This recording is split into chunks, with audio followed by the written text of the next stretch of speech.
Welcome to NewYorkBIO's Virtual Breakfast Series, a digital program started in 2020, bringing you fireside chats with leaders from across the healthcare spectrum. This week's episode features Janelle Anderson, Chief Strategy Officer at Century Therapeutics, which is focused on harnessing the power of adult stem cells to develop curative therapies for cancer. All right. Good morning, everyone. I have 9 o'clock on the dot. We are thrilled to have Janelle Anderson join us today for our weekly Tuesday webinar series that's sponsored by Goodwin Procter. So thank you to Goodwin for being our sponsor for this series. As most of you know, New York Bio in the prior lifetime, which was only 3+ months ago, but which seems like a year sometimes, hosted sort of an every other month in-person breakfast in Manhattan. And this has given us the opportunity to go virtual and to host a breakfast, right? Everyone has their own coffee. Mine is behind the virtual background. There it goes. Each week, Tuesday mornings at 9 o'clock. And we have had some amazing guests. And that continues today. A couple of things. I mean, as everyone knows, New York City offices and phase 2 started yesterday. So anecdotally, we're hearing, who's going back, who's not going back, what plans are being made to open up. New York Bio is still working virtually for the moment, and will continue to do so probably for the near term. One thing that I did want to highlight for you all is this Thursday at 2 p.m., we are doing a webinar on coronavirus therapeutic and vaccine development by New York companies. So we will be having a panel discussion geared towards industry stakeholders, legislators, and others talking about vaccine development and production. So we have someone from Pfizer that's going to talk about their vaccine development and production. We have a professor from the University of Rochester Medical Center who will be talking about their how they're conducting clinical trials on vaccine candidates, as well as someone from CSL Behring to talk about developing hyperplasma therapeutics. And then we'll have Phyllis Arthur from the large bio organization, to talk about the policy and paying for therapeutics and vaccines in a pandemic. So it should be really interesting, and it will highlight a lot of the work that's being done in our state. So we hope you'll join us. The registration should be on our website. With that, I'm going to turn it over to Derek to kick our conversation with Janelle off. Good morning. Super excited this morning to announce Janelle Anderson, Chief Strategy Officer of Century Therapeutics, which she basically helped architect this deal as an EIR adversant a couple of years ago. It was one of the biggest Series A's we've seen in recent memory, $215 million, with a big participation by Bayer as well. So Janelle, good morning. How are you? I'm great. Thanks, Derek. Really great to have you. So we usually kick all of this off with a bit of kind of an origin story with our guests, and you've had a really interesting one. So to just kind of get into things, do you want to give the short version of how you got to where you are, and then we'll dig in? Sure. Yeah. I mean, I probably look like a studious straight and narrow chemist for quite some time. I went through, I'm Canadian. I remain Canadian, which I think means I can get through the border these days. I haven't tested that. But I went to McGill and I did my chemistry degree, and then I went on to Harvard and I did my PhD in chemistry. And the logical next thing to do is become an academic, as probably many people watching know or have heard, or their professors told them. But I didn't want to do that, and I knew I wanted to go into industry, but the industry that came knocking was not the one that I expected. It was the management consulting firms. Right around the year 2000, they were getting really interested in lawyers and doctors and PhDs, scientists especially, to add to their business ranks. And I had to question myself and ask, if I'm going into industry anyway, and I'm not going to be maybe actively at the bench, am I willing to give up science to the extent that I would go into business full throttle? And I decided that it would be that would be a great experiment. So I did that experiment, and I realized over the course of the 3 years I was at Boston Consulting Group that it was in fact the only projects I liked working on were pharma and biotech companies, and where scientists were my clients was especially good. And if you put me on a banking project, which of course happened because I was sampling everything, that was the whole point. If you put me on a banking project and asked me to cut costs, I wanted to walk into the ocean. And so I had that was a very successful experiment, because I learned very clearly that I wanted to keep one foot in science all the time. I wasn't ready to go back and do a postdoc, which when the market crashed in 2001, certainly we did discuss. My friends and colleagues that were kind of in the same boat with the same phenotype. But from there, I went into venture capital. What happened was I found myself in New York, and when I was a management consultant, I was constantly there all the time. So I just gave up and moved, and and actually that's never really changed. So I'm still in the New York area and orbit. And but what did change was that with a launching pad of management consulting, I found this venture capital job at a small firm called Carrot Capital. And not a lot of people know Carrot, but chances are people know somebody who's been at Carrot. Yeah. Even though we're a small group, we kind of spread out and in my opinion, did pretty interesting things. And I'm happy to still be in touch with those folks. It was all medical. And Carrot had the idea that you could build companies from scratch. And it was, two things were really interesting about that and really prescient, which is one, my phenotype was not a common background to go into venture capital at the time. It is now. I was thinking it is now. Now it's the blueprint, right? But it turned into that, yeah. And especially with, you know, a lot of our Boston VC friends, you know, the Atlases and Polarises and Third Rocks and everything, you know, they're a flagship, of course. Like they fall all over themselves for the PhD who went into management consulting at McKinsey or BCG and then did a stint in pharma. Well, I have all that, but it was not back in 2004. That was a little weird. The other thing that Carrot really figured out was that, you know, if you can, it's really advantageous. I mean, this is just math, so it seems pretty obvious, right? But when I say it like this, but if you can, it really behooves you to start your own companies and keep as much control and ownership of them as you can. yeah, And so we got into we were very much in the incubation business, although people don't bandy that word about it, you know, in all the same ways all the time. right. But that's what we did. We secured access to technologies from universities and built companies around them. And again, you know, I ended up, you know, fast forward many years, I ended up at Versant. That was exactly the model. I'm exactly the phenotype, and that's exactly the model. And it's just on a much bigger scale. Yes. So I feel like, Well, yeah, go ahead. I was going to say that's one of the major things that's changed, and it's interesting. If you look at venture back then, there were always more people that played early. The rounds were not nearly the size that they are now. But you know, if you look at it now, that's basically become a lot more of the playbook. And it's interesting. We had Daphne Zohar on a couple of weeks ago, and you know, they did that very early too. There were a few firms that saw very early on that they said, okay, we can do this now. And they did the math on what the cap table looked like if you were the founder of the company. And, you know, it worked out really nicely, because especially if the firm wasn't going to pile in with, you know, $50 or $100 million into a Series B or a Series C, you save yourself from getting wiped out with the rest of the people in Series A if some much bigger fish came along later on in the game. Yeah. So it was smart. It was harder in a lot of ways, but it was really smart, because from an exit standpoint, you get to take home a lot more. You get to return a lot more. It's exactly right. And PureTech is another good example that you bring up. And I think that the way I changed my thinking was just with the realization that, oh yeah, venture capital firms syndicate with each other, but only because they have to. Yeah. You know, that's, if they don't have to, if times are good, there's a lot of money in the system and they have large funds and short fund cycles, they're not syndicating so much. It's really, you know, that's maybe in the category of survival mechanism.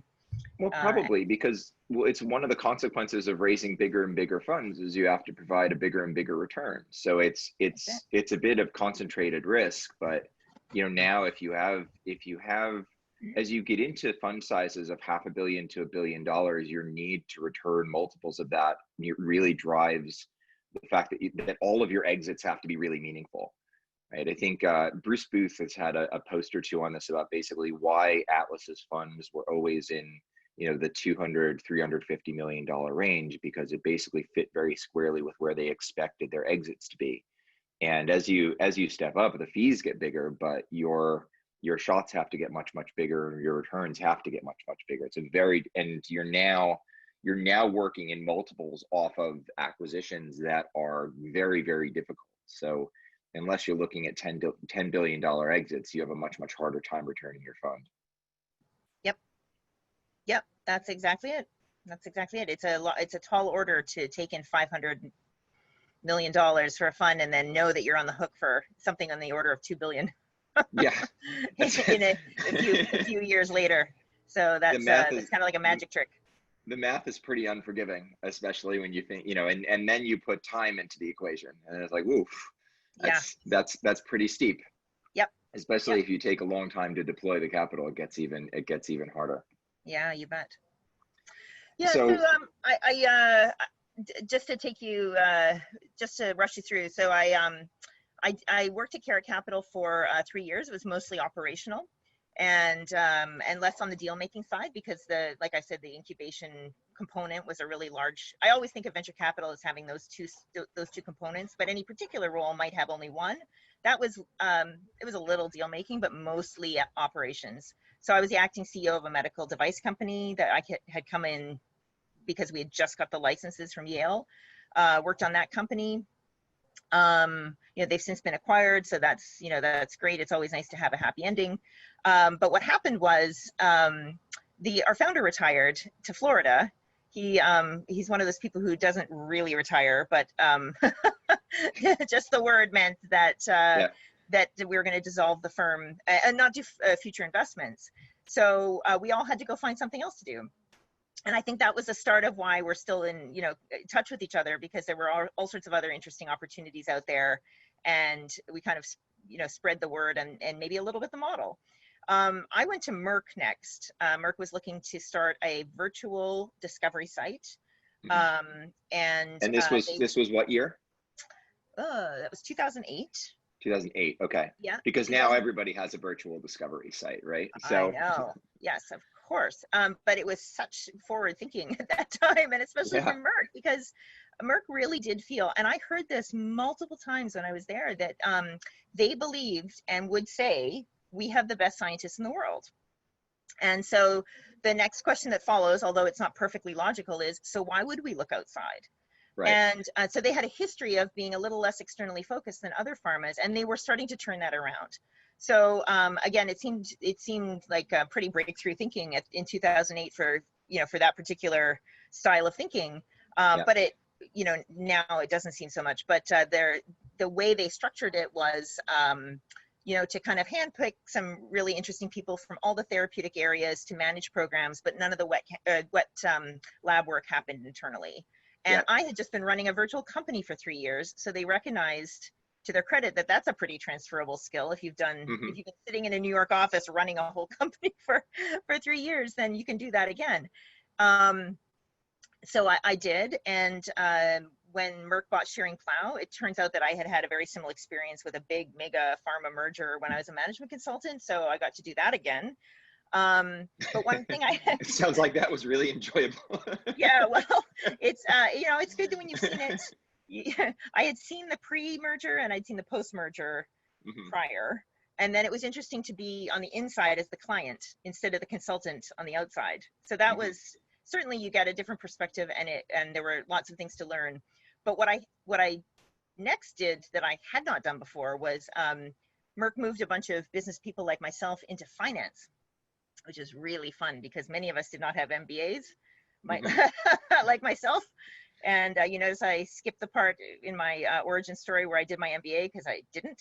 And so I found myself now in finance, in charge of financial analyses and evaluations. I was pretty modeling. I was pretty familiar with that. I could definitely hold my own in that area. But accounting, I don't know. I think I took a one-day course on that once, and so and not sure it was GAAP, but it was balancing your personal finance, right? Yes, yeah, I balanced my checkbook.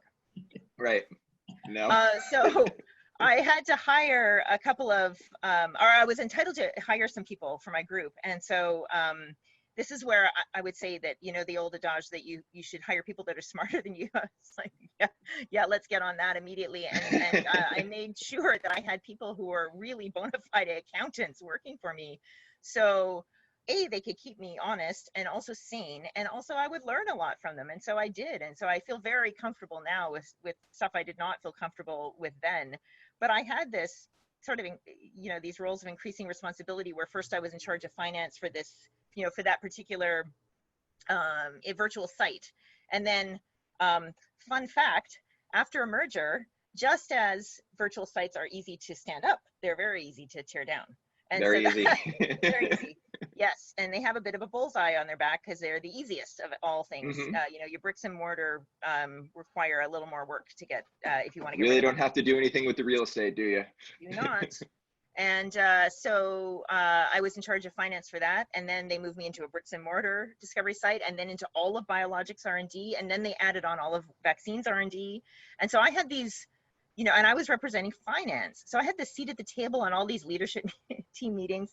But the best part was I didn't know anything about biologics and vaccines, and I learned it. So that was great. I love learning about the science of these things because I was a chemist. So I knew molecules, but I didn't know monoclonal antibodies, and I did not know vaccine virus-like particles and anything in the vaccine size. Today I'm in cell therapy, so that's like, I don't know, I'll look at organs later, I guess. I don't know what's coming, but it's just getting bigger and bigger. But I had this, I had the opportunity to by osmosis glean that scientific information I didn't have. And it also gave me an ear to when there started to be a little bit of movement afoot within Merck that we should have, as our peers did, a venture group. And Right. so that was absolutely fantastic because there were probably, this is post-merger, there were probably 100,000 people in Merck at the time, as very swollen, but I don't think there are any venture capitalists or anybody with Yeah. that background. So I was able to step in and help. Myself and one colleague built the what is now called the MRL Venture Fund. Yeah. It's basically And you and Reed Leonard, right? that's right. Yep, Reed Yep. Leonard. Yes, and we never met each other until then, and we were in different cities. He was in Boston at the time. I was in New Jersey, and he's just fantastic and doing all sorts of interesting things, and has retired several times, but will never retire. It's And really, I remember having the retirement discussion with Reed, where he was just like, yeah, I guess, I don't know. it was very fun. I had it with him multiple times too. And now Yeah. I don't know what venture he's on now, but he's, since recycled through a couple of new ones, which has been interesting. So yeah, it's funny, you get into the corporate venture-ish type where you realize how small the pond gets very, very quickly. yes, absolutely. But what was great about that is that fund was, we had, by fund, it doesn't sit as a pot of money, and there are no LPs, of course. So corporate venture capital is different in structure, but in function, it's identical, with the exception that you don't have to fundraise. That's the way I think about it anyways. People may differ in their opinions, but I mean, and look, fundraising when you're a venture capitalist is a very key piece, and it's good to have experience in that. But it is not necessary for in a corporate venture capital environment. That to me, that's the one major distinction, or maybe I should say the one of two, the other one being economics, because there's a justification aspect of it, right? Somebody somewhere has to justify the existence of the fund. Yeah, right. You're So there, into somebody else. I remember vividly, there was the first time I ever went to the Convergence conference, George Scangos had just stepped in as the CEO of Biogen. This is probably 10, 12 years ago, something like that. And I remember really vividly, someone asked him a question about corporate venture capital. And his response was, well, my colleagues at Biogen aren't going to like this very much, but I always felt that if you needed a venture capital fund in your corporation, it meant your BD people weren't doing their jobs, right? This was completely off the record thing. And now now everyone has them, and Biogen is actually really active. So suffice to say that prevailing logic has changed a little bit. But at the time, it was all starting to be in vogue, and he got up there, he was the keynote speaker, and said, yeah, I never really thought we needed one of those. So times changed. Yeah, they do, but that's probably right around the cusp, right? Where where there were other entrants, Merck being one of them, and also I suppose Biogen. But that's an interesting perspective. I would argue that, I guess, slightly differently, which is that BD has a different role on the value chain, a different placement on the value chain, where venture capital should be making early early, very early, high risk hedges on new technologies. And that's at least how we thought about it at Merck. And I don't disagree with that. Maybe not in private VC, but in corporate VC for the benefit of pharma. You're not looking for quick wins. No. So it's really early bets. And at the same time, over that last decade, the pendulum has swung back towards the early side of the equation in terms of venture investing. The round sizes get bigger, and you look at the way that either M&A or at least other sorts of BD transactions have been really blended into how companies get financed. It's really a good synergy. It's almost obvious that the corporate BD would actually use venture funding and use equity funding as more of a lever. I think Right. Celgene was probably the first company that really kind of used both of them together the most. And but everyone kind of looks at it and does them now. Obviously, Bayer is a great example here too. Yep, that is a good example. Yeah, absolutely. But what I found was that there were ample opportunities if you could kind of get into that corporate venture arm to do the deals, and very few opportunities to be operational. Yeah. So maybe that's another distinction, but depending on the very personal role that one might have. But for me, it was great. It checked that other box as I kind of laid out the two different categories of types of experience you can get from venture capital. And so now with the operational side and the deal making side, I was able to go back into private VC, and I became a managing partner of a small Canadian fund that wanted to expand into the States, called CTI Life Sciences, who recognized that, who noticed immediately that I was Canadian. I talked funny, and I spent some quality time in Montreal, and so they were all over that. The number of Canadians with your resume was probably reasonably small at the time. There was not a very large pool that can also have your qualifications and be Canadian. Yes, that is totally fair. And also, we know each other, so don't think anything else. Yeah. I have a whole spreadsheet in my head that's my Excel file of Canadians that are in venture or BD, biotech, in different places and so forth. There was somebody I syndicated with one time. This would probably be in 2015 or 2016, and it turns out she was a female Canadian in venture capital, and I couldn't believe I didn't know her. It was just beyond me that could have happened without my noticing. And so we've rectified that, obviously, but I don't expect it to happen again.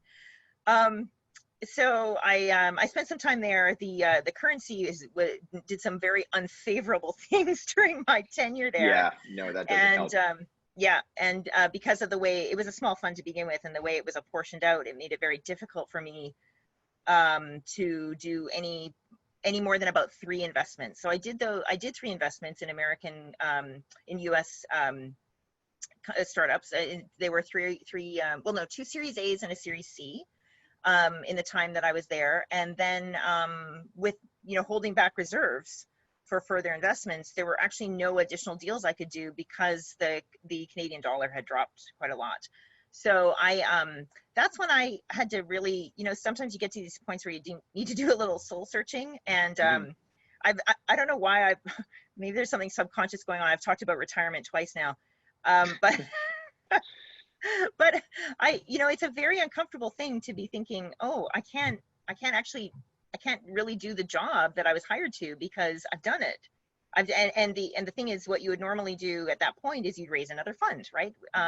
But because my Canadian colleagues didn't have access to the deal flow on that side of the border that I had in the US, it was going to take at least another 3 years for them to do the requisite deals for us to be kind of done, if you will, and then go out and raise more. And so what I was doing was thinking, salary's great and I really like this, and yet I'm not really able to do things that I want to do, and it's going to be 3 years until that actually changes. And so I at that point I thought, well, okay, retirement's great, but like with many people, you get really bored really fast. And so I started a podcast because back even in my Merck days, at that time I was driving to Boston a lot. In my Merck days, I was driving to the Philadelphia area a lot. And I found that I would be listening to podcasts, and I could choose some biotech ones, I could choose some venture capital ones, but so rarely were the biotech ones talking about financing, and so rarely were the venture capital ones talking about biotech. Right. It's unsatisfying. So I thought that, there's this niche at in the middle of the Venn diagram, and I can go after that white space, and surely 10 people will have the same interest that I do. Right. And so I went forward with that, and I started out with thinking about folks who were, had something really interesting to say, who were CEOs of a biotech or partners at a venture capital fund, and then we kind of talked about both of those sides of the coin, if you will, and then branched out over time. And I did this monthly; they were long form interviews, and over time, I had an old colleague from Carrot Capital, actually, who was an expert, had become a trial judge, and had been a front runner expert in inter partes review, which people don't understand very well. And so I wanted him to he's also a very interesting person, but I wanted him to take me through that. And I thought it would be relevant for others. One of my absolute favorites was, I had actually, again, through Carrot Capital, had the opportunity to meet Birch Bayh, the former senator. And people know his son, the Senator Evan Bayh, but he, of course, people know his name from the Bayh-Dole Act. And his wife wrote back to my email and said, well, he's not doing interviews anymore. Thanks so much, dear. But why don't you talk to his chief aide, and Joe Allen? And he was there, and you hear, look at this picture, this black and white picture from them at a Senate hearing, sitting next to each other when they were trying to negotiate this way back in the day. And I don't know why it was black and white. That was only the 80s. But anyways. Makes it seem older. It's fine. Yeah, it's so bad. You had to you had to do it in black and white for posterity. I know, it was like sepia.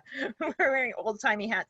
No, but so I interviewed him, and it was any of the things that again, like origin stories of where venture capital came from were fascinating to me, because to my way of thinking, biotech and venture capital kind of came up together in high school, right? Like those are industries that each themselves are only about 40 or so years old. And I don't want to say uniquely American, but pretty American. And so it's really like they were like in the same graduating class, and they were together, but they also do other things. And so it was, it's been, to me, I wanted to explore that sort of origin and entanglement of those two industries. And so to do that, I had to go back to the Bayh-Dole Act and figure out how that happened. And it barely happened. Like if you think you can barely get a law passed today, exactly the same.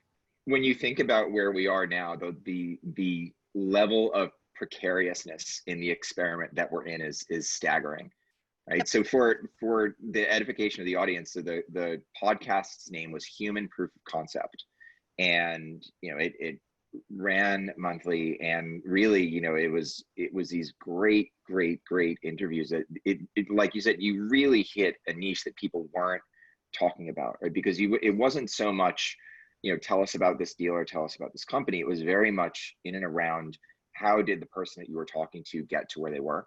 And you realize that so many people who are leaders in biotech and venture capital didn't take this, there was no straight arrow path to get there, right? I remember vividly, Mathai Mammon's episode was fantastic, and he's now the head of R&D for J&J.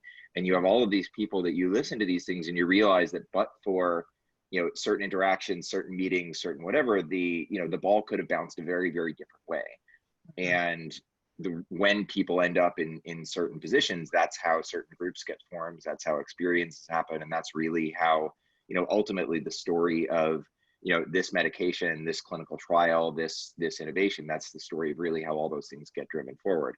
So I don't want to say you were ahead of your time, because you were very much in your time and hit on something that nobody else had really hit on at that point. So I think I listened to all of them. They were really fantastic. And the Human Proof of Concept name was really pretty, it was pretty solid, because you hit on both the fact that you're talking to real people, and like any good early stage scientist, you think about proof of concept, right? So you're now thinking about where does the actual kind of translational value of the person come from, and what was it that got you to there. Right. Well, thank you for saying the name, because I'm so great at marketing. I didn't it didn't even occur to me that perhaps I should say out loud what it was called. But if anybody wants to listen to them, I pay my nominal fee every month so that they're still posted and the website is still up that you can download them from if you're interested. And I tried to make them not super topical so that they would, they could age. But it is interesting because that was now a couple of years ago and a few years ago, and people have changed. Like Matai was not the head of R&D at J&J at the time. He was, I mean, look, he's an amazing person, but he happened to be somebody I knew from my graduate school lab. And so I managed to, harangue him into doing this when it was completely unproven. Ron Cohen, I owe a great debt to, because he took a total chance on me. And if he had said, he was my first guest, and if he, like, this is the kind of the sliding doors defining moment that you're talking about in a way, like it barely happened, because if he had said no, I probably would have gone and cried in the shower and never done. And that would be the first one. The first one said no, so you didn't follow through with it. And I can only imagine, and Ron as the first person to talk to was super interesting, because number one, he's incredibly engaging. He's somebody that when he talks, you listen to him. And at that point, to kind of rewind, Accorda had gone through everything with Empira at that point, right? Because the clinical path was very, very difficult. So if I rewind the clock right, that was when Empira was launching or starting to get out in the market. Is that about right? I'm not sure in terms of pipeline. I think that things were going quite well. And they had some plans of really bulking up the R&D side of the business. And certainly the other catch with Ron is that he was the chair of bio at that time. Yeah. And if I might say, there is another thing going on in the world of biotech at that time, which hope he's not listening, but Martin Shkreli was really in the news right around then. And I just felt like, oh my God, as a poster boy for our industry, like we're here because we want to make a difference, right? With almost no exceptions. He's an exception. And of course, he had all this publicity, was loving every minute of it. And I just felt like it would be nice, question how much it permeated the rest of the world. A podcast permeated the rest of the world when it was, kind of a niche, if you will. But at least, we could together do our part, between myself and featuring these guests every month, that humanized our industry, because that's the reason we're in it. And it was really hard to watch the grandstanding and everything that was going on at the same time. So if this was in some small part an antidote to that, then I guess mission accomplished. I think so. And I think it's, you hit on a really important point, because you think about the public perceptions of biotechnology, and it's really not where it should be. But you also, when you're in the industry, you genuinely realize how the overwhelming majority of people that in the industry are there to make a difference, and are there literally to develop things that help patients. And it's not easy to see how easily people can form negative opinions, because folks like Martin Shkreli get they get airtime, right? Their stories get published, their stories get reported, and everybody has an opinion.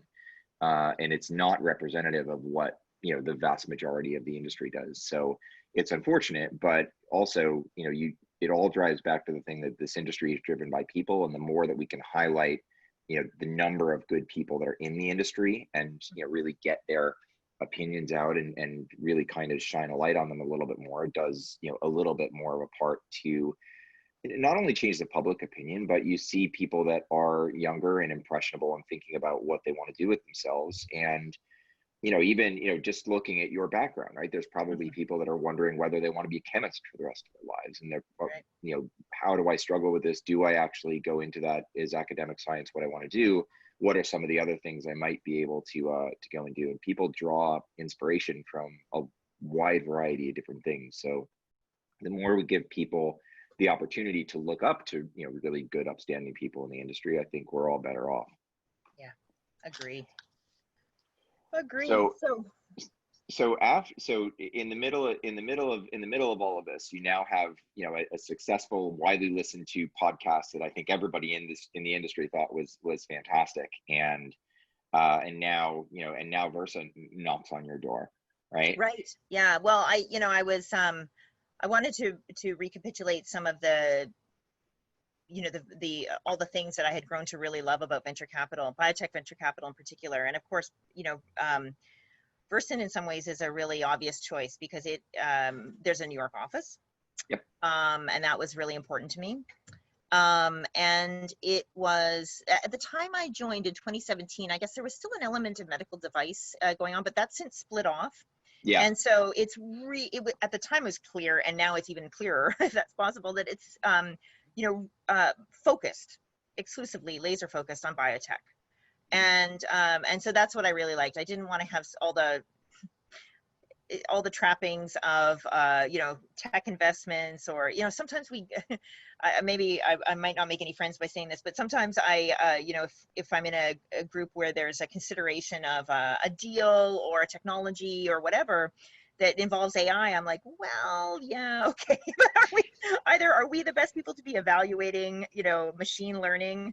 The people who program machine learning don't understand machine. That's the point. But anyway, so I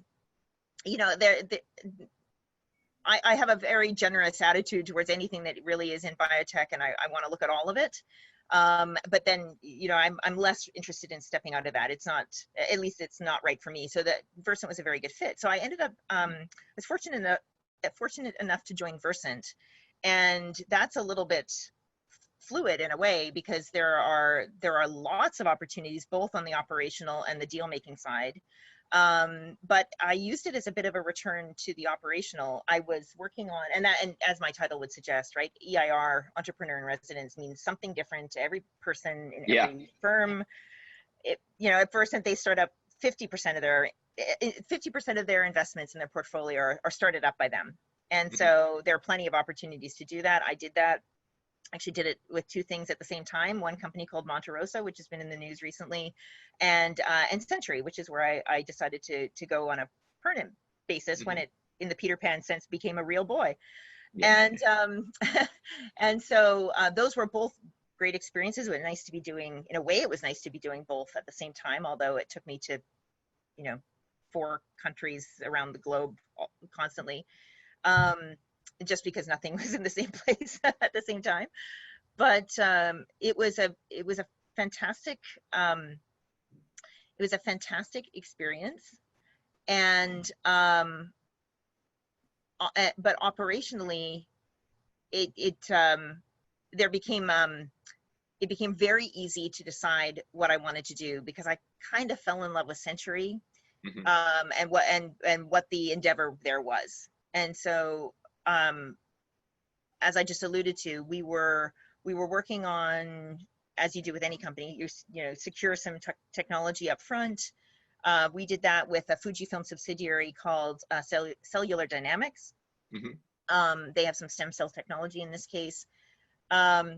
And we thought that this would be a great way to make inducible pluripotent stem cells that could then be differentiated into any immune cell that you could gene edit before you differentiate them, so that you could do a lot of alteration. This is not GMO. Right. You could do a lot of alteration to really tailor, not just targeting, but really make the cells, stealth and have safety features and so forth, just as you wish.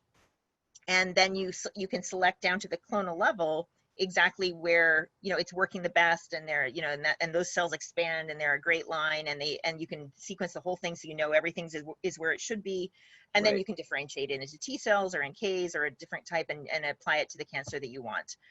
And so we thought that I was going to say, so it's basically it's almost like programmable cell therapy, but you also ratchet it back so that when you actually expand it, you now have basically an almost homogeneous cellular therapy that you're delivering to people, right? Because one of the big challenges of cell therapy in kind of the first generation was you would grow these cells and you don't know how many are functional, you don't know how many are actually killing T cells or whatever. So within a given patient, there was no quality control really on what you put back into the patient. You just kind of had to assume that some fraction of them would be targeting CD19, and then you live with what you get. Yep. And now it's interesting to think about the different pieces of the process that you can control to really kind of get the end product honestly closer to something that is closer to either a biologic therapy or something where you pretty much know what you're putting into the patient, right? You have all of the controls before it ever leaves the manufacturing site. Yeah, the homogeneity that you mentioned is huge. That is really, really big. And then I would say equally, like that is an enormous advantage. And I would say the other one that is equally major is iPSCs are highly replicative. So once you have what you want, you can have as much of that as you want. Right. And so from a manufacturing and a scale-up perspective, you're solving all of these problems that autologous, CAR-Ts work great. That proof of concept is, the results are in. And that's, and that's part of what really grabbed me. I have to say, when I was at Versant, I think back on it now and I think that was the best shopping trip I ever went on, because, how else do you ever get insight into companies that, that barely exist yet? What a great way to, and actually that's part of what I was after. I just wasn't really articulating it fully at the time. But I wanted to go, and I wanted to, instead of looking at what companies are out there where I could, where I could see my next role and my next place and my next contribution, to go to the factory where companies are being made. Perfect. That's that's a great experience. And so that's what I really appreciated, possibly, maybe more than anything, because that was such a big deal. And so when I realized, and, I went to a cell therapy conference and I saw the complete response rates, they were like nothing I'd ever seen before. So that, the proof of concept is in, but the challenges are mighty. And so, the technologies that we took to start the company, the idea is that they get over those things. So the homogeneity, like you mentioned, the manufacturing and scale up and so forth. And so Fujifilm CDI remains our very close collaborator and partner on a lot of this, because we got the technology from them, but also we're working with them because they've got 15 years of experience. And when you think about how old the stem cell area is, it's not a lot older than 15 years. Like, this is where it all started. And then you mentioned, actually, I'll just make a small correction. So our Series A was a bit under the radar because Versant had put in seed money, and then Fujifilm and Versant put in the Series A, which was very modest. And in fact, it's not really advisable to go out to the world and tell them you've raised $35 million for a cell therapy company, because they'd go, what, for the first week? And so, so we didn't say that. But we had it in the bank, and that's when the company became real, and I started to do the soul searching required to say, am I going to stay in VC or am I really leaving? Luckily, as I mentioned, it's fluid. Like, this is a common thing to leave Versant and go back into Versant, whatever. But I decided it was worth it, and we did a Series B this time last year, and that's when Bayer came in with the 215 that you mentioned. So then we were able to announce, oh, we've got, by the way, we've got this company, and we're now, whatever we were at that point, we're probably maybe 20 people. We're about 80 now. And that was a year ago, and that's when we came out of stealth. So, and I'm so delighted. I better not forget to say that we just had an announcement today that we've acquired. We acquired a company. I led the deal to bring in all the people and assets from a company in Hamilton, which is just outside of Toronto, and it's a glioblastoma company. And they were working on a CAR-T for glioblastoma, and they have an amazing pipeline to validate targets.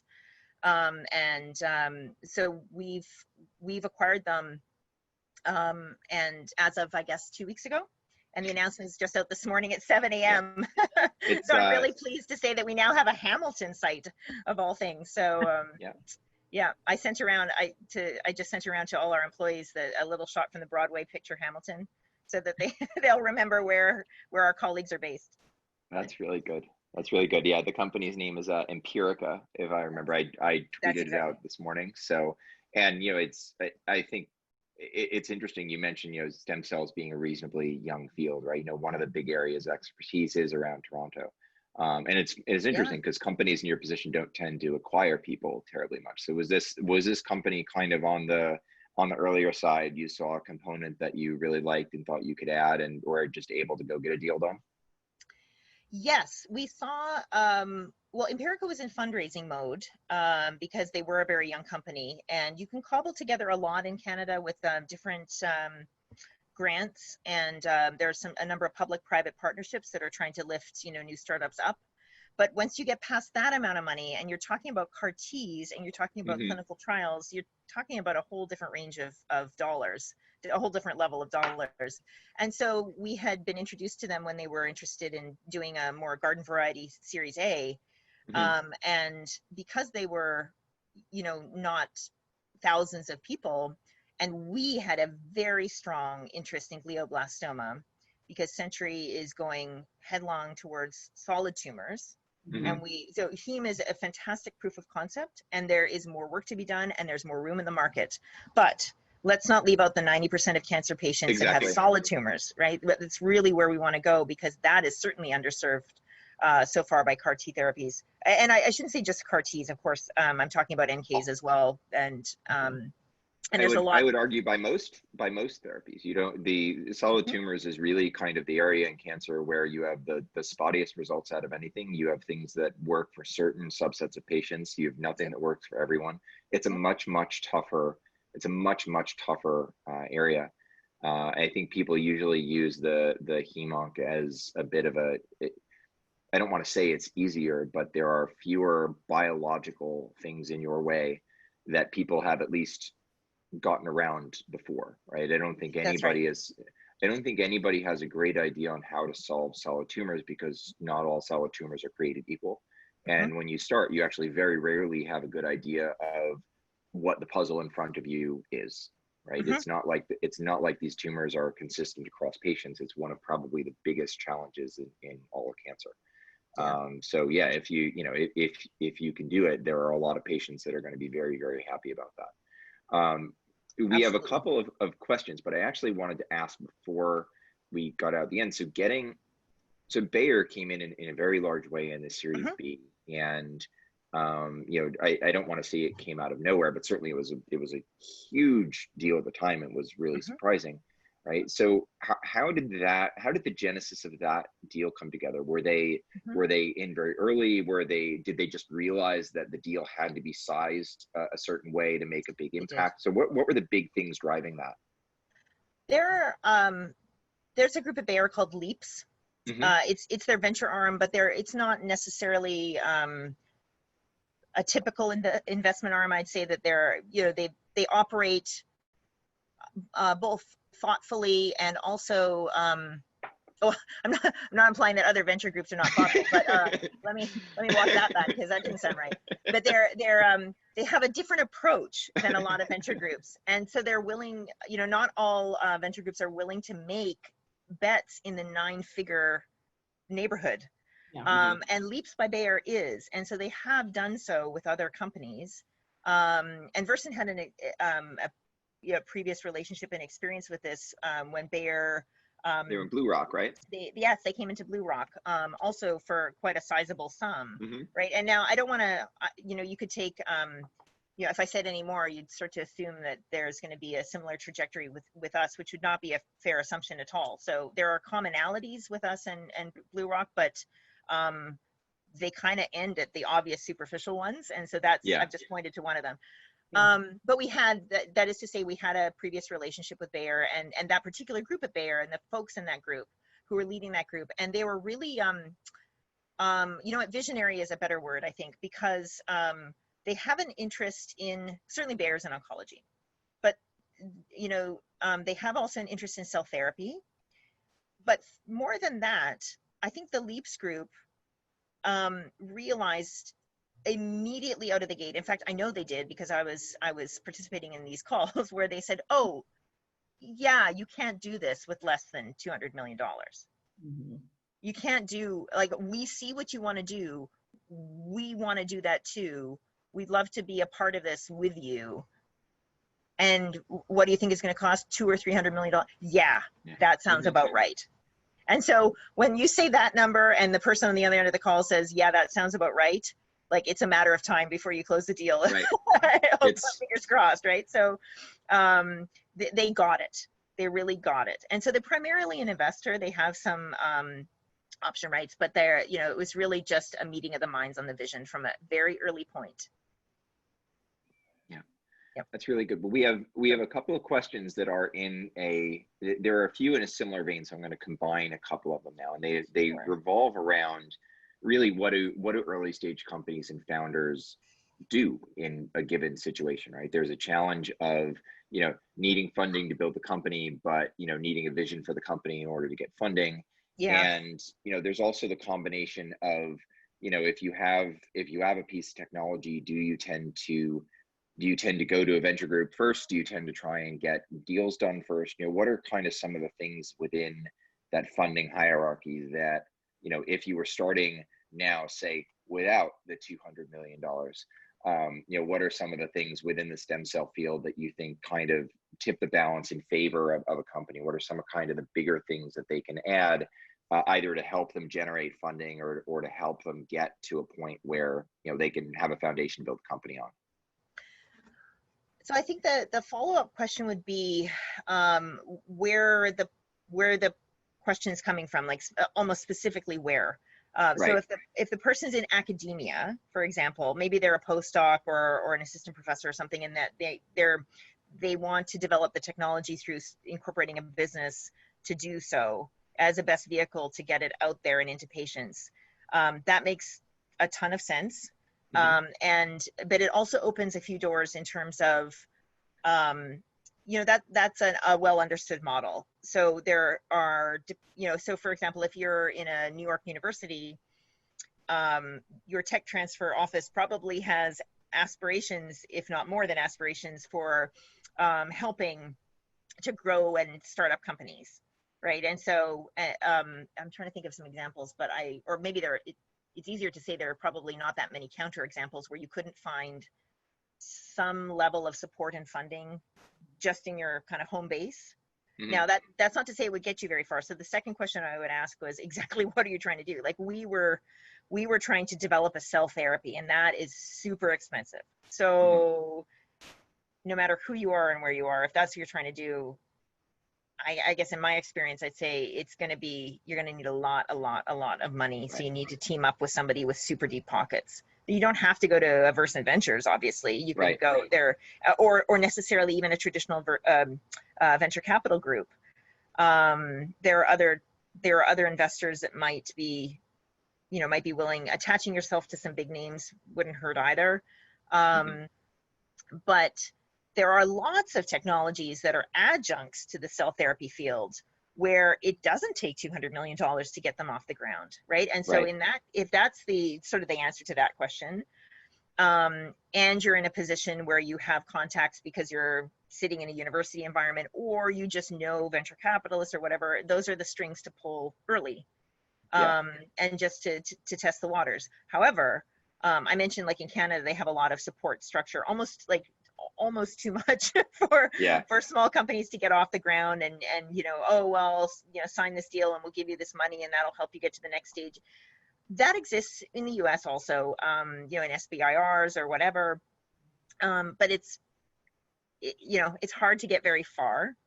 And so at some point, whether it's VC or angels or a pharma partnership, or whatever, use who you know and figure out how much money you realistically need and on what time scale, and then start having conversations. And now Zoom is fine. We're finding it didn't used to be. You needed to use to fly around for this stuff, but right now you can. And official structured partnering discussions are fine, and that's that to some extent is expected, but starting your old Rolodex, as they say, I think. I think so. And one of the things that you said before kind of loops into this nicely, which is you had, within Centra, you basically were able to build the company that you wanted to build rather than, taking the things on the menu, so to speak, in terms of finding other companies that were already being built. You know, I find that one of the things with early stage companies, you have the ability to evaluate what you can build and really kind of make the choices of, well, if we're going to build this, we need this amount of money. If we're going to build this, we need this amount of money. And you can kind of think about who you need to go to and what kind of options you have on the table. And, you know, one of the interesting things about this industry is that for the most part, almost every deal is a little bit different, right? Nobody ever is in the same set of circumstances twice. So you get to kind of make the choices that you make the first time. And, you know, in a lot of ways, you really never have any idea of how they're going to work out. You just kind of have to make the choice and see where it takes you. That's right. Yeah, I mean, I don't want to underestimate that we were in a very privileged position to be able to access the kind of capital that we were able to access.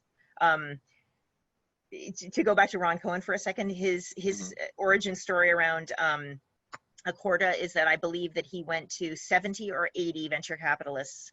He met with that many in order to get the startup funding that is more normal, scarily. Yeah, no, the early story of Accorda is really interesting, and in a lot of ways, Ron Cohen and Saul Bearer used to talk about this a lot in terms of the way that they built their companies, and both of them were the kind of CEOs that were the 2 o'clock in the morning talking to patient CEOs. Ron famously had this part of his presentations where he would talk about you know, coming home. And, you know, he didn't want to basically bring work into his house. So he basically would talk on his phone in his car until he was done. And he goes, I would pull into my garage and it would be 3 hours before I walked into the house sometimes. And, you know, there's the trials and tribulations that the Regenerons, the Accordas, and the Celgenes went through really early on is, you know, you rewind them now and they've all been successful companies and developed, you know, therapies that really help patients. But you never hear about you tend not to hear about the early stuff that is that's really difficult, that if it had gone a different way, things would have bounced much differently. Yeah. So let's see, what time do we have? Go ahead, Jennifer. I was gonna say, yeah. So we've had a couple of questions. I'm gonna throw one out very quickly. That's sort of a larger one. It says, is there any infrastructure support that, quote, ought to exist for academic spinouts to have an easier time showing proof of concept and get to venture or A round faster? Like, is this something that could be created in a consortium or something similar even for cell therapies?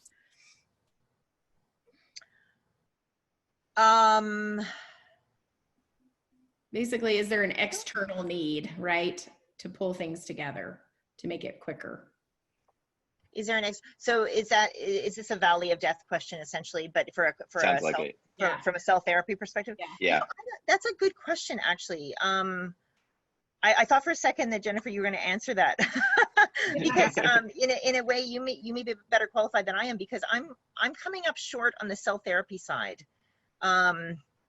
Like, you know, Century and our competitors, and I use that term in a friendly way, actually, because we are definitely in this together, and that's how we think about it. But if you look at the people who are, you know, in the same space as we are, we're talking like Allogene had $800 million out of the gate, I think it was, and then they IPO'd, because why stop there? So, you know, like these were not people who were writing, applying for, writing a grant or applying for, Rockefeller's incubation, $500,000 or something. Not that they have that. I don't know what they have, but, they're, so I don't know anything specific in cell therapy, because those big stories, if you're core cell therapy, those are the big deals, are the deals that everybody knows. And I don't know of anything else, I'm sorry to say. For adjunct, I think that there's a lot of bolt-on technologies that could have a major role in cell therapy, would not be so capital intensive.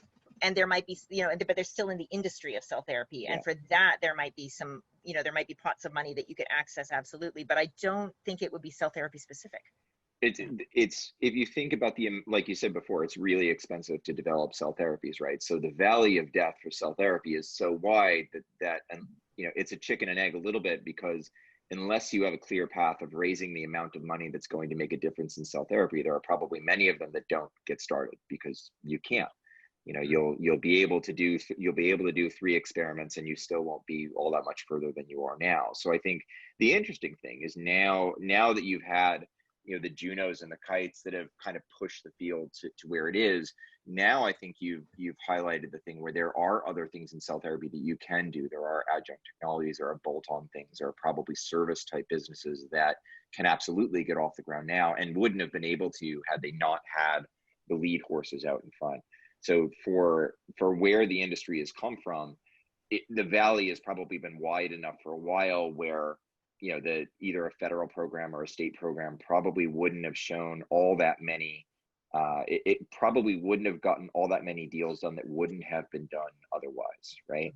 And now it's interesting to think about where the field is going to go, because like you said in the beginning, when it's effective, it's fantastic, right? So the big question now is like, what can we do to make it effective all the time? How can we make sure we know where it's going to be effective and when? And as the industry develops into that, I think it's going to get a lot. Now you fill in a lot of the pieces around it that say, how can we make this work all the time? How can we know where this is going to work? And that I think is going to be fascinating, because if you have something that's truly effective, getting it to where it's going to work is really the thing that's going to move the needle for patients. Janelle, thank you. Thank you so much for joining us today. We are out of time. And thanks to Goodwin for sponsoring our weekly conversation with leaders in biotech. And we really appreciate your being part of it today. My pleasure. Thanks for having me. All right. Thanks so everyone. Have a good day. All right. Thank you for tuning in to NewYorkBIO's virtual breakfast series.